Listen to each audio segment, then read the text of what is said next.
Heróis Relutantes, capítulo 1. Boabdil, o azarado, secretário do interior da antiga teocracia, invadiu o escritório de seu superior. Ele não diminuiu o passo nem quando a governadora olhos duros, Henri levantou os olhos em desgosto com a interrupção inesperada. Ela viu o rosto dele, e fez do apelido uma mentira. O rosto envelhecido de Boabdil estava preocupado e agonizante. Rugas pareciam estar brotando em seu rosto como cogumelos em um chão úmido e sombreado. Ele bateu o papel em sua mão com um estrondoso estalo na frente da governadora Henri. Preciso da sua ajuda, governadora. Sua voz estava quase quebrada, e seus olhos buscaram os dela com desespero. Ele nem mesmo levantou os olhos de sua postura inclinada para a frente quando a guarda-costas de Henri entrou na sala ao som do tapa. Lupus Egina entrou na sala com um sorriso cheio de sede de sangue, apenas para deixá-lo cair com decepção. Eu estava esperando por alguma diversão hoje. A empregada ruiva soltou um suspiro infeliz e seus ombros caíram melodramaticamente. Acho que terei que trazer Neferia com um portal novamente, em troca de me deixar espiar pela janela. Henri corou vermelho morango e virou a cabeça para sua melhor amiga. Ele está fazendo o que agora? Toda vez? É assim que você está conseguindo permissões para ele usar um portal enquanto ele está ocupado com sua tarefa de pesquisa? Eu vou dar um tapa tão forte nele que eu juro. Que piada! Ele gosta disso. Um verdadeiro pervertido, como a esposa. Lupus Egina agarrou a barriga e riu enquanto Henri impotentemente batia o pé e xingava baixinho até que o guarda-costas conseguiu parar e sentar-se.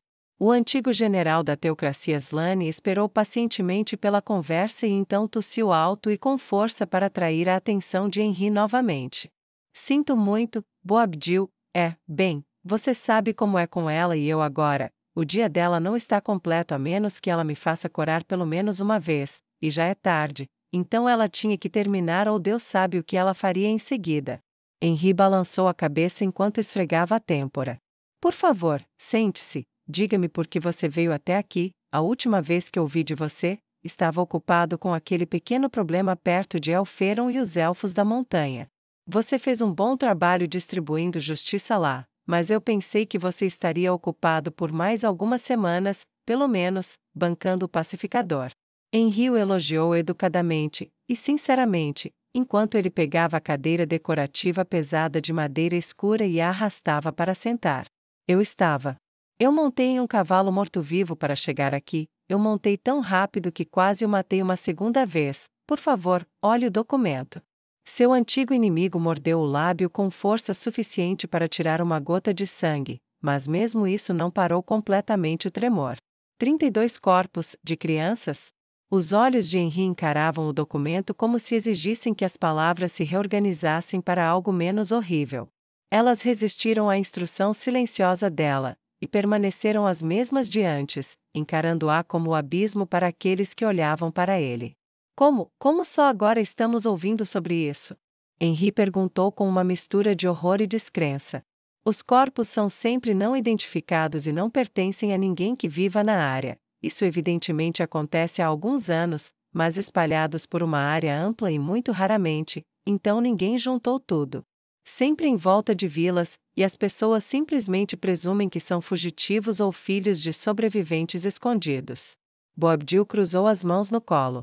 Ainda temos aqueles na metade ocidental da teocracia, pessoas que fugiram do demônio do oeste, alguns deles se escondem nas grandes florestas, vivem lá, têm filhos, são mortos de uma forma ou de outra, ou se tornam bandidos e são eliminados por suas vítimas. Isso acontece até com crianças. Fizemos muito para consertar as coisas nos últimos 10 anos ou mais, mas... Ele deu de ombros derrotado e abatido. Algumas pessoas simplesmente não acreditam, não saem das áreas selvagens. Então quando uma criança de 10 anos vagueia e acaba morta, eles simplesmente enterram e seguem em frente. Mas alguém finalmente percebeu, todas as crianças tinham cortes de órfão. Cortes de órfãos? Henri perguntou com a testa franzida. Sim, todos os orfanatos cortam o cabelo das crianças. Agora mesmo isso pode não ter sido suficiente. A vida organizada de um orfanato é difícil de aceitar, e não é inédito que uma das crianças selvagens fuja e, acabe morta por cães selvagens. lobos, ou apenas exposição e fome ou algo assim. Mas 2 vezes na mesma área?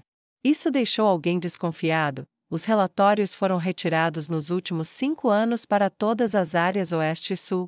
E este é o resultado. Ele esfaqueou o dedo indicador no documento logo acima do número 32. Por favor, me ajude. Ajude meu povo. Nenhuma dessas crianças tem idade suficiente para ter feito algo a alguém. Elas são apenas crianças. Elas mereciam algo melhor do que isso. Talvez seja tudo coincidência, mas sorte. Crianças selvagens da floresta cujos pais ocultos morreram, ou fugitivos, mas se não for. Seus olhos envelhecidos brilharam, já não sofremos o suficiente? Henry estendeu as mãos, para onde o dedo dele ainda estava ereto sobre o número odioso. Foi um toque gentil, gentil e sem força, a maneira como ambas as mãos dela cobriram a dele. Meu inimigo, meu rival, meu aliado, meu amigo, é claro que eu vou te ajudar. Vou liberar alguns soldados para ajudar a patrulhar as áreas onde isso acontece. Podemos expandir temporariamente a guarda, contratar alguns desempregados da velha capital. Lupus Egina se jogou em um assento próximo, cruzou os braços sobre o peito amplo e soltou um bufo. Algo a acrescentar, Lupu? Henry perguntou retoricamente, sabendo muito bem que quando sua amiga ficava assim, definitivamente havia algo que ela planejava acrescentar. Claro. Você esqueceu, General Henry, que Yuri Alpha comanda o programa de orfanato para o reino de Sua Majestade. Se essas forem dela, ela vai ficar muito chateada. Minha irmã gosta muito de crianças. Lupus Egina franziu o nariz para mostrar o que pensava dessa noção, e ela vai querer ser informada imediatamente. Tenho certeza de que ela vai querer a chance de levar isso a um dos guardiões, pelo menos. Lupus Egina cruzou uma perna sobre a outra na altura do joelho e balançou a que estava drapeada impacientemente, esperando pela resposta inevitável de Henry. Certo, você está certa. Poderia? Tenho certeza de que seria melhor recebido de uma irmã. Henry deu a Lupus Egina um sorriso insinuante, doce e amigável que dizia que cada centímetro dela estava apenas pedindo para ser educada. Achei que você nunca perguntaria. Lupus Egina fez um resmungo muito falso e passou pelo portal assim que seu pedido foi atendido. Não se preocupe, secretário Boabdil. Sua Majestade ajudará, eu sei que ele ajudará. Ou mesmo se não ajudar, ele lhe fornecerá aqueles que ajudarão. O sorriso confiante de Henry, voltado para o velho general, encheu-o de uma confiança renovada que o fez abaixar a mão e cair de alívio. Uma criança morta não pode, tanto, nunca crescer. Nunca me apaixonar. Nunca um primeiro beijo, nunca um casamento, nunca um filho próprio, nunca uma grande aventura, nunca um verdadeiro propósito de seu próprio projeto, nunca um merecido descanso após uma longa vida. Tanto se perde quando uma criança morre, coisas que nem mesmo um Deus pode consertar. E há 32 delas, que saibamos. Ele olhou para cima de onde murmurava em tristeza. Obrigado, obrigado, obrigado. Eu estava certo em depositar minha confiança em você. Perder a guerra para você foi o dia mais sortudo da minha vida. Henry pegou a mão velha dele na dela e apertou-a com força. Contratar você foi um dos meus dias de mais sorte. Até agora, pelo menos. Agora. Ela se abaixou até a mesa e abriu a gaveta. De lá, tirou uma garrafa de vidro escuro com uma flauta estreita afinando até o topo e uma rolha grossa de cogumelo. Ela então pegou 2 taças de prata e colocou uma na frente dele, e depois dela mesma. Por que não dividimos uma bebida? Já faz muito tempo que não fazemos isso, e acho que nós dois poderíamos usar. Henry perguntou com simpatia. Talvez eu espere até que a causa de todo esse horror. Ele olhou para o relatório odioso, seja compreendida e resolvida. Você diz isso como se eu tivesse apenas uma garrafa. Primeiro bebemos para esquecer o terrível, depois bebemos para celebrar a justiça, ou pelo menos para aliviar a dor. Henry disse com uma voz resoluta enquanto estourava a rolha, fazendo-a ricochetear na parede com um estalo retumbante, e enchendo as 2 taças de prata quase até a borda. Ela a levantou, a vida, a morte e a toda a justiça, sonhos e amigos entre eles.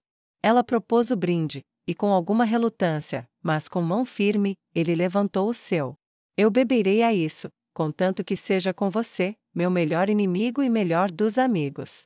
E quando eles beberam, Por mais amargos que tenham sido os momentos anteriores, o álcool, pelo menos, era tão doce quanto a companhia em que era compartilhado.